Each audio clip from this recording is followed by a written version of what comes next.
झारखंड में 60/40 नियोजन नीति का विरोध जारी है और इसी को लेकर आज और कल छात्र संगठन ने झारखंड बंद बुलाया है। झारखंड स्टेट स्टूडेंट यूनियन ने आज और कल को झारखंड बंद बुलाया हुआ है। छात्रों के बंद को देखते प्रशासन भी अलर्ट मोड पर है और राजधानी रांची के अल्बर्ट एक्का चौक के पास प्रशासन को मुस्तैद किया गया है ताकि बंद कराने आए लोगों पर निगाह रखी जा सके।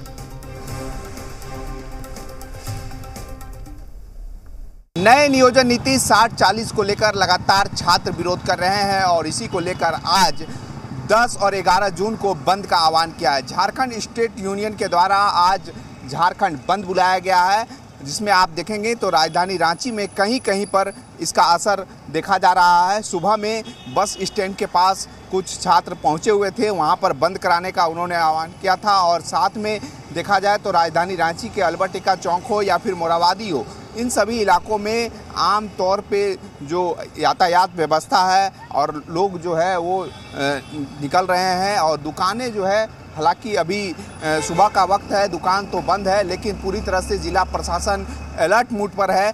कहीं भी अगर इस तरह की सूचना मिलती है तो पुलिस प्रशासन पूरी तरह से अलर्ट है। सहयोगी राहुल दीक्षित के साथ अभिषेक भगत, जी मीडिया, रांची।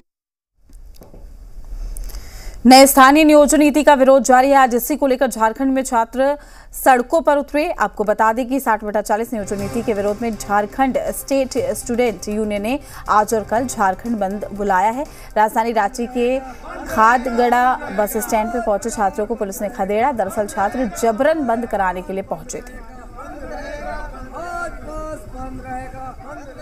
आज झारखंडियों के मन में सवाल है कि अगर 60/40 के तहत अगर यहाँ नियुक्ति होगा, झारखंड का गठन क्यों हुआ था, झारखंड क्यों बना था? 60/40 की नियुक्ति का मतलब ये है कि बाहर के लोग 40% यहाँ पर रखे जाएंगे। 40% पूरा ओपन फॉर ऑल है। आपको मैं बता रहा हूँ कि जितने भी विज्ञापन निकल रहा है उसमें स्पष्ट लिखा हुआ है कि other state candidate eligible also. तो कहने का मतलब कि अगर बाहर का यहाँ एलिजिबल होंगे 3rd और 4th ग्रेड में, तो झारखंडी कहाँ जाएगा? झारखंडी को कहीं भारत में मौका नहीं मिलता है अन्य राज्यों पे। 60/40 नियोजन नीति के खिलाफ छात्र संगठन के 2 दिवसीय झारखंड बंद को देखते हुए रांची पुलिस अलर्ट मोड पर है। सुरक्षा को देखते हुए रांची को कई जोन में बांट रखा है और हर एक जोन में डीएसपी और मजिस्ट्रेट के नेतृत्व में टीम का गठन किया गया है जो बंद समर्थकों से निपटने का काम करेगी। इस दौरान अगर बंद समर्थक जबरन बंद कराने की कोशिश करते हैं तो राज्य पुलिस सख्त कार्रवाई करेगी। रांची एसएसपी के मुताबिक बंद को देखते हुए राज्य में सुरक्षा व्यवस्था कड़ी है। संवेदनशील इलाकों में सुरक्षा बलों की तैनाती की गई है। साथ ही बंद समर्थकों पर लगातार निगरानी भी रखी जा रही है। देखिए, बंद को लेकर के पूरी तैयारी की गई है और इसको लेकर के पूरे शहर को, पूरे ज़िले को डिफरेंट जोन्स में बांटा गया है।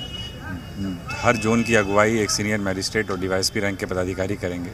टोटल इस प्रकार के 12 जोन बनाए गए हैं और उसके अंदर भी कई सारे जो डिफरेंट सेंसिटिव पॉइंट्स हैं, मेन चौक चौराहे हैं, वहाँ पे अतिरिक्त मैजिस्ट्रेट और फोर्सेस ऑफिसर्स के साथ डिप्यूट किए गए हैं और हमारी पूरी कोशिश रहेगी कि कोई भी जबरान तरीके से बंदी ना करा पाए, कोई भी जबरान तरीके से दुकानों को बंद ना करा पाए, जबरान तरीके से किसी भी प्रकार से वाहनों के परिचालन को बंद ना कराया जाए।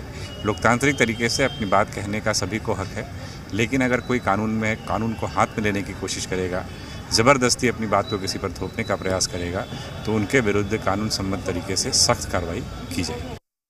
तमाम जानकारी के साथ हमारे संवाददाता कामरान हमारे साथ जुड़ चुके हैं। कामरान, फिलहाल स्थिति क्या है? बंद का कितना असर दिखाई दे रहा है और सुरक्षा व्यवस्था क्या कुछ की गई है?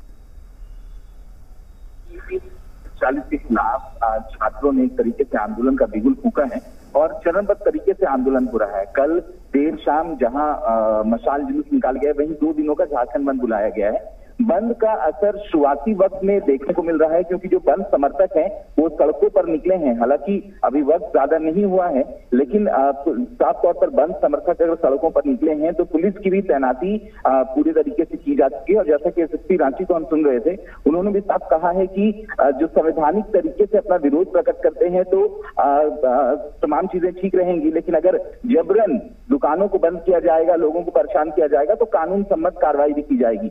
तो अगर हम कह सकते हैं कि बंद को लेकर तैयारियां जिला प्रशासन की तरफ से पुख्ता की जा चुकी है, वहीं बंद का शुरुआती असर राजधानी रांची सहित आसपास के इलाकों में देखने को मिल रहा है।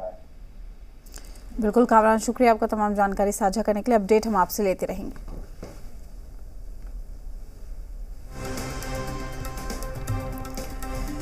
तो आपको बता दें कि 40 नियोजन नीति के विरोध में ये बंद है। राज्य में सुरक्षा को लेकर शहर को कई जोन में बांटा भी गया है। सुरक्षा व्यवस्था चाक चौबंद है।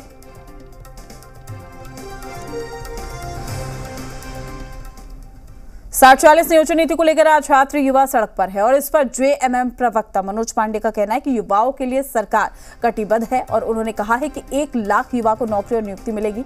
मनोज पांडे ने कहा है कि ये सब बीजेपी फंडेड है जो सिर्फ राजनीति कर रहे हैं।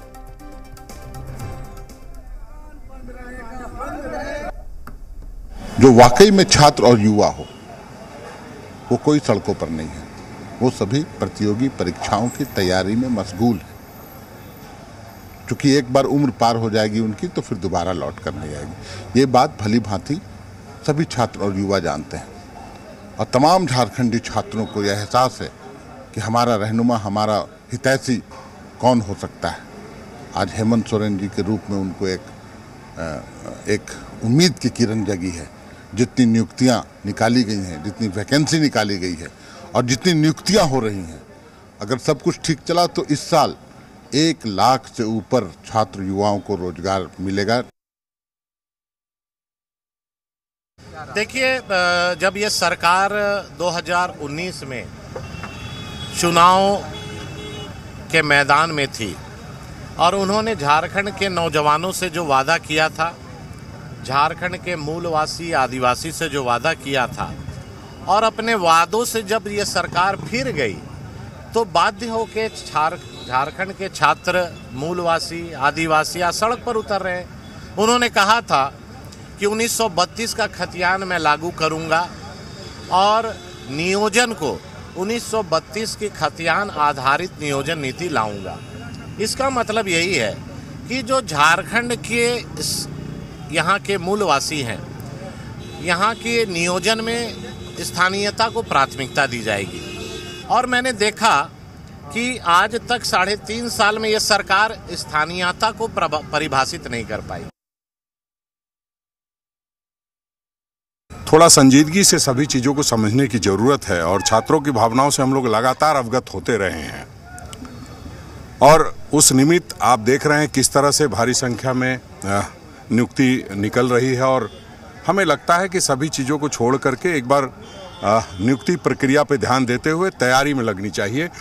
ठीक है, जो उनकी बात है उसको सरकार ने बहुत संजीदगी से लिया हुआ है, लेकिन जो कानूनी बाध्यताएं हैं उन सारी चीज़ों को समझना होगा और हमने जो संकल्प लिया है, जो यहाँ के लोगों को यहाँ का अधिकार मिले, उसका हम पूरी तरह निर्वहन करेंगे। हम ये आश्वस्त कर सकते हैं छात्रों को अपने हित में सही निर्णय लेना चाहिए। उनके जो मसलों को सरकार को सुने जाने चाहिए। कुछ उनके द्वारा हो सकता है कुछ सुझाव छात्र छात्राओं के द्वारा जो मामला नियोजन से संबंधित है उनकी बातों को सुनी जानी चाहिए। हो सकता है कि उनका सुझाव बेहतर हो सके, इसलिए इस पर कुछ सेलेक्टेड लोगों को ही करा के सरकार को उस पर बातचीत करनी चाहिए। कैसे पहल कौन करेगा? पहल बिल्कुल पहल हम लोग उसको पहल करनी चाहिए। अगर हमारे पास आएंगे तो हम भी पहल करेंगे इसके लिए। चलिए फिलहाल रुकते हैं छोटे से ब्रेक के लिए।